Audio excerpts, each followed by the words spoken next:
Production of Stokes, An American Dream, is made possible in part by grants from Key Foundation, Northeast Ohio Regional Sewer District, United Black Fund of Greater Cleveland, Inc., and the members of WVIZ PBS. We all know the story of a young man who overcame difficult circumstances to become the first African-American president of the United States. I, Barack Hussein Obama, do solemnly swear to preserve, protect, and defend the Constitution of the United States. So help me God. Congratulations, Mr. President. I am 83 years old.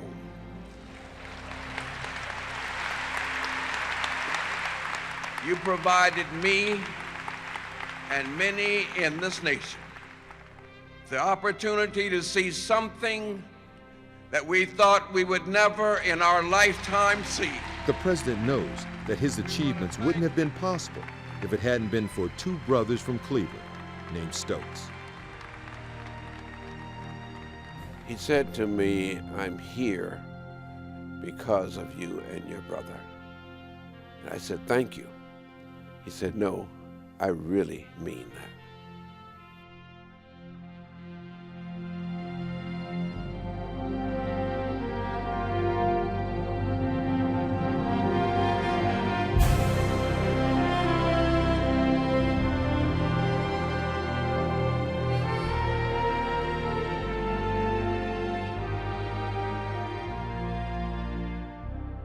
40 years before the election of the nation's first black president, the world was transfixed by the story of Louis and Carl Stokes, who changed the course of American politics. It's a story of ambition, substance, perseverance, hopes, and dreams.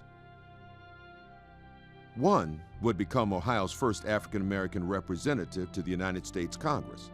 The other would become the first black mayor of a major American city.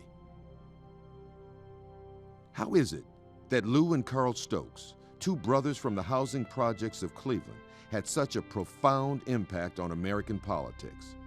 It all started with a painful childhood dream that Carl described in his book, Promises of Power. I am walking in front of a house. It is cold outside, and I can feel the wind cutting through my thin jacket. I look into the house through the big picture window, and I see a white family sitting in the living room. The family is warm, happy, and alive. There is a fence in front of the house. I am outside. The idea of being able to see the good life, but being outside, cut off from opportunities available to other Americans, was a powerful motivation in the lives of these two brothers from Cleveland, Ohio. The Stokes story begins in the early 1900s in Georgia. Charles Stokes and Louise Stone were part of the great African-American migration from the rural South to the urban North, lured by the promise of jobs and a new way of life. They came from towns nearby in Georgia, but they actually met in Cleveland. He died suddenly, and it was unexpected, and here she was, a widow with two young boys to raise on her own. And there were times that she went on welfare to help support them, in addition to taking on domestic chores for others in the suburbs. Louise and her two young boys lived in a drafty old house on East 69th Street in Cleveland's central neighborhood. Conditions were decrepit. It was a cold, hard struggle, a meager, hopeless existence as the country slid into the Great Depression.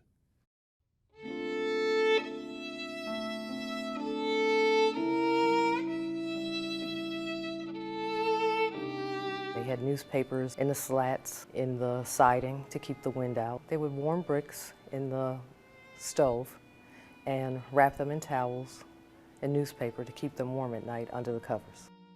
Their bleak existence improved thanks to an experiment by the federal government. It was called public housing, and Louise Stokes quickly signed up. Public housing offered people, including the unemployed and underemployed, a place to live for very, very little rent. They had hot and cold running water, refrigeration, new floors, heating system within the unit, as well as recreation facilities. While their immediate surroundings improved, little else changed for the Stokes family. Jobs were scarce for African Americans, hard to get, and even harder to keep. They were the last hired, the first fired, so they didn't earn very much money early on. And then if they did, if they were professional people like lawyers and undertakers, ministers, that sort of thing, they were kept from migrating outward and upward by racial prejudice. The struggle was even greater for a single mother, living in public housing, raising 2 young boys, all alone. I felt those hard, calloused hands from scrubbing people's floors and washing their windows and all the hard work she did in order to make a living for Carl and I. And that was the first time I really understood what she was saying when I felt those hard, callous hands, what she meant. When she said, get an education, get something in your head so you don't have to work with your hands. And in spite of meager, bleak beginnings, the young boys slowly worked their way through school, spurred along by their mother's insistence to get an education.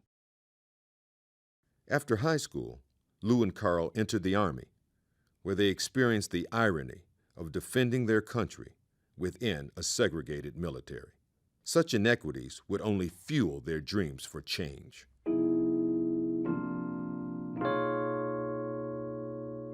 First-hand experience with poverty and racial discrimination, coupled with a mother's mandate to be somebody, gave Carl and Louis Stokes their marching orders. Taking advantage of the GI Bill, they graduated from college, then went on to Cleveland Marshall Law School. With $120, they formed their own firm, young lawyers, full of dreams and determination. They were brothers, they were lawyers, but they were different. Let's go. Hey, hey, hey, hey. Carl was an athletic scrapper who lived for competitive sports, everything from billiards to boxing. Lou, on the other hand, was the quiet scholar, easygoing, more contemplative. These childhood traits were now blossoming in adulthood and would eventually define their political careers. We can best go by these statements of 3 witnesses. Lou was very content being a lawyer, but Carl started to have a different ambition, and it was politics. Carl Stokes' first political victory came in 1962, when he won a seat in the Ohio legislature. He was an outspoken advocate for black people, focusing his attention on fair housing, police harassment, and child welfare. Meanwhile, Brother Lou worked anonymously, but tirelessly defending civil rights demonstrators. By assigning the cause of Cleveland's rioting to a small group. I didn't charge anybody a dime. This is what I wanted to do, and this was my way of being a part of the civil rights movement. Carl's dreams got bigger, and he set his sights on the 1965 Cleveland mayor's race. I want to make this one thing clear. I do not run as a Negro, but as a Clevelander thinking of the best interests of all Clevelanders. But he ran into an unexpected roadblock. There was a sentiment among the older people in the African American community that 1, that Cleveland wasn't ready for a black mayor, and 2, if they were, Carl Stokes wasn't the person. And so there was some resistance. Carl recalls this crucial moment in his book, Promises of Power. I knew I had great credibility problems. This especially bothered me when I could see it expressed among my own people, my base. Of course, the white areas just weren't prepared to concede that any black man had the intelligence to run for mayor. But there were enough, I guess, young African Americans who were involved in the community at that time, pushed for Carl Stokes. 1, because he wanted it. 2, because he had the charisma. He was very intelligent and very articulate. So we felt if the barrier was going to be broken, that he was the person to do it. Carl Stokes lost the election to incumbent Ralph Locher by only 0.5% of the vote. That surprised a lot of people, but not Carl. He was just getting started. If I'm able to, with $50,000, come within 0.5% of beating an incumbent mayor, I know next time that I'm going to beat him. His dream to be mayor would become a reality. But first, he had to face a nightmare in the summer swelter of 1966. A nightmare called the Huff Riots.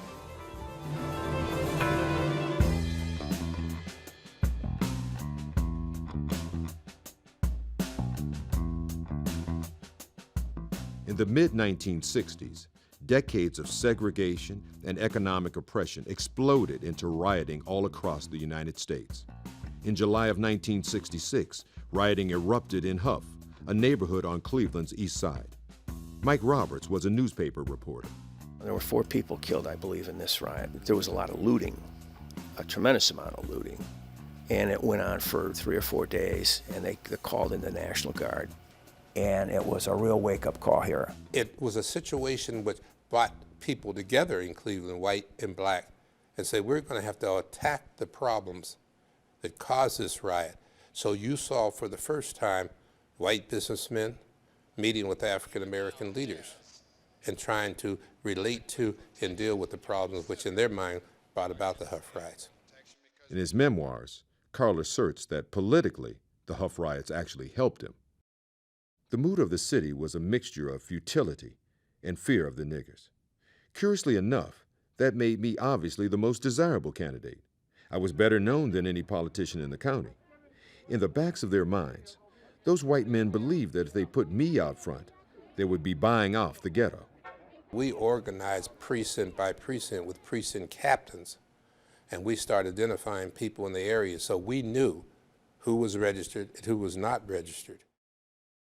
This organizing effort attracted the attention of Reverend Martin Luther King Jr., who came to Cleveland to preach the gospel of political power.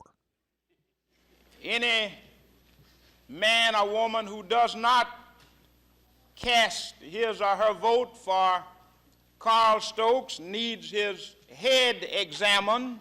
The black church had always been a focal point in the civil rights movement. Now, the church was helping get black leaders elected, and Carl was no stranger to the pulpit.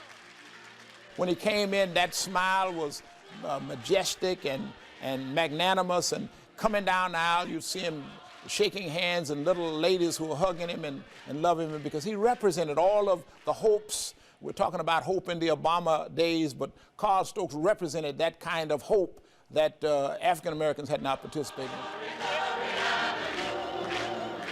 Elections are won on substance and style.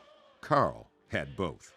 That left a vivid memory in the mind of the late Stephanie Tubbs Jones, Cleveland's congresswoman who died suddenly in the summer of 2008.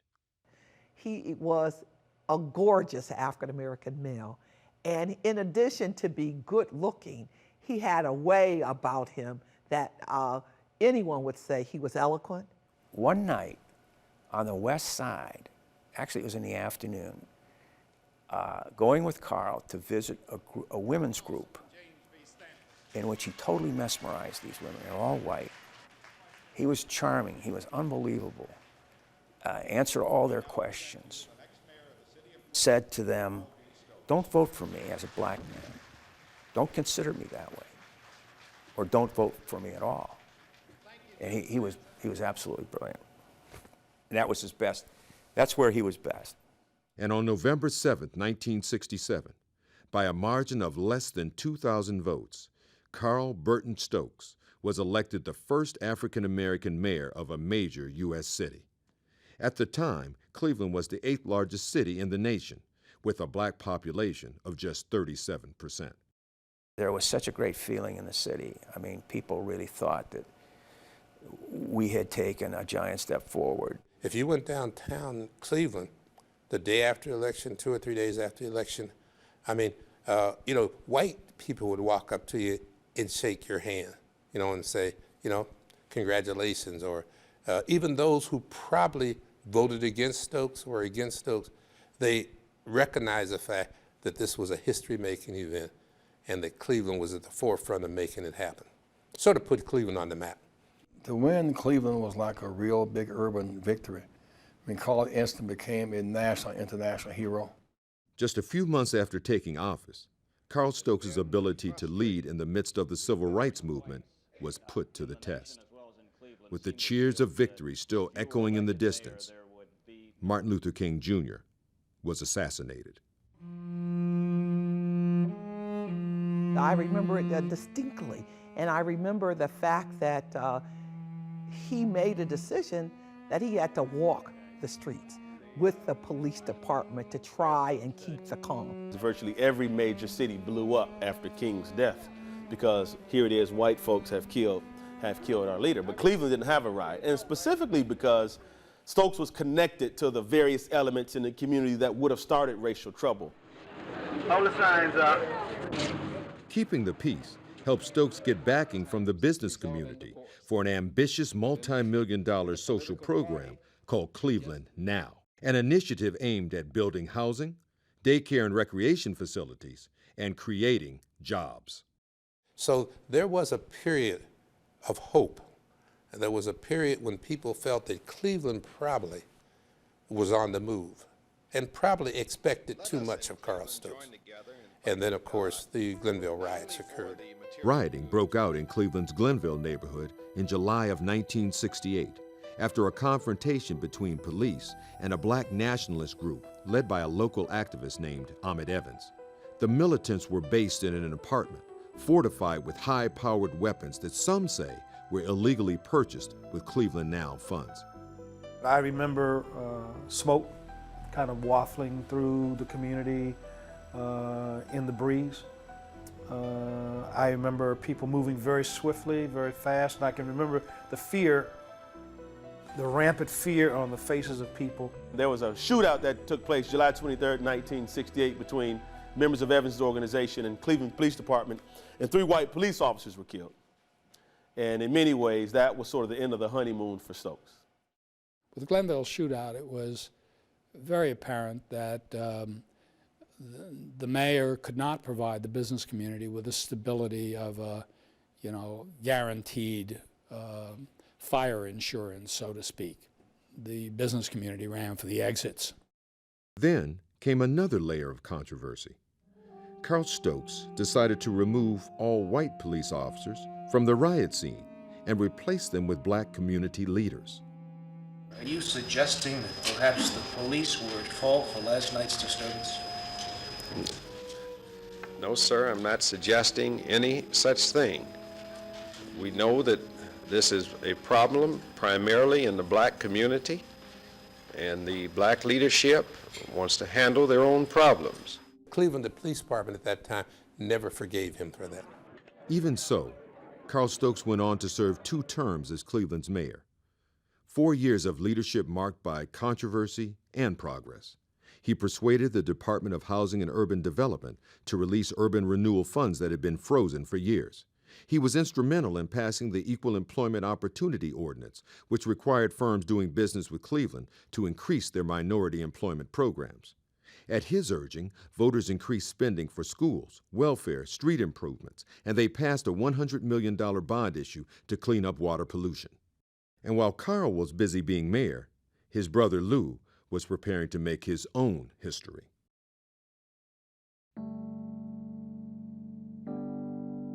I think this is a tragic situation. 1960 census data was used to remap Ohio's congressional districts. But Lou Stokes led a group of NAACP lawyers to fight the plan because it threatened to dilute the impact of black voters. In 1967, Lou and his team convinced the United States Supreme Court to strike down the redistricting, giving a new look to Cleveland's 21st congressional district. At first, it was Carl who dreamed of serving in Congress, but he was busy being mayor. So in November of 1968, Lou Stokes was elected, becoming Ohio's first black representative to the United States Congress. His election was not only historic, it led to the creation of a truly groundbreaking organization, the 21st District Caucus, a coalition of community leaders which became a national model for black political activism. And when Lou talked, the caucus listened. I mean, ministers and labor and teachers, it was the most organized thrust politically in the whole country. Never was an organization like it prior to the caucus, and hasn't been since. It really embodied what Malcolm X said. We can't have any permanent friends or permanent enemies. We can only have permanent interests. In Congress, Lou Stokes was the first African American to win a seat on the powerful House Appropriations Committee, where he brought hundreds of millions of dollars to Ohio and helped push through more funding of education, affirmative action programs, and public housing. Lou also served as chairman of the House Select Committee that investigated the murders of President John F. Kennedy and civil rights leader Martin Luther King, Jr. And he publicly grilled Colonel Oliver North as a member of the House committee that investigated a political scandal involving international weapons sales known as the Iran-Contra affair. In fact, Colonel, as I sit here this morning looking at you in your uniform, I cannot help but remember that I wore the uniform of this country in World War II, in a segregated army. I wore it as proudly as you do, even though our government required black and white soldiers in the same army to live, sleep, eat, and travel separate and apart.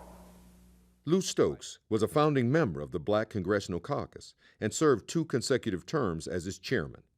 And all the while, he never forgot where he came from. When I would take delegations to Washington, D.C., he would stop his busy schedule, come and greet those people.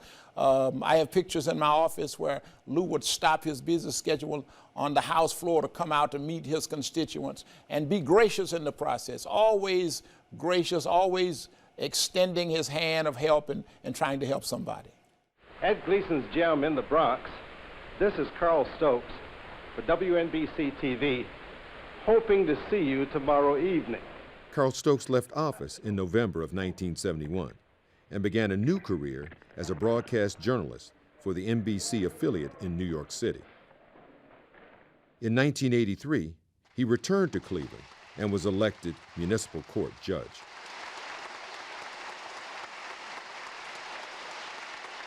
In 1994, President Bill Clinton appointed him to be ambassador to the Republic of Seychelles, an island nation in the Indian Ocean.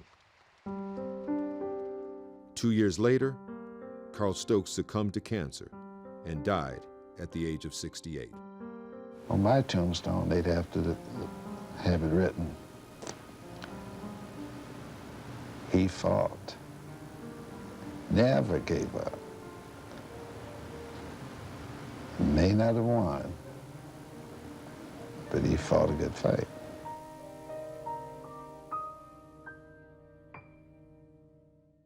Lou Stokes retired from political life in 1998 after serving 30 years in the United States House of Representatives. He was succeeded by Stephanie Tubbs Jones, Ohio's second African American to be elected to Congress. She served for 9 years before passing away unexpectedly of a brain hemorrhage. She was interviewed for this documentary just weeks before her death. I have to tell you, I'm blessed to come behind Lou Stokes, and I'm not trying to walk in his shoes. His shoes are too big to fill. I tell everybody I'm standing on his shoulders.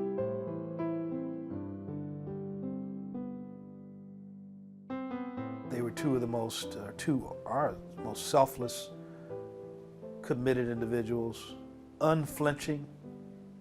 You talk about fearless, people that I've ever met, and I was a better elected official because I looked on our black and white TV when I was 13 years old, said, I want to be mayor just like you. The Stokes brothers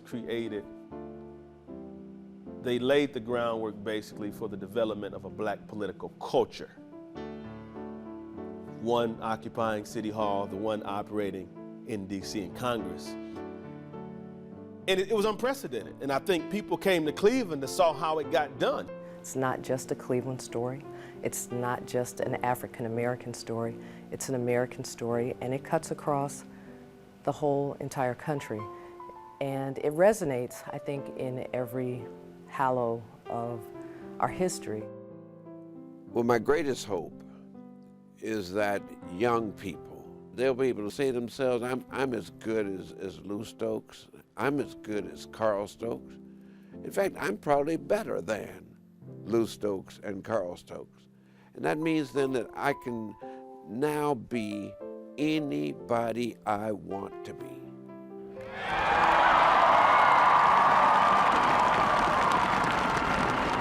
The time has come to reaffirm our enduring spirit, to choose our better history, to carry forward that precious gift, that noble idea passed on from generation to generation, the God-given promise that all are equal, all are free, and all deserve a chance to pursue their full measure of happiness.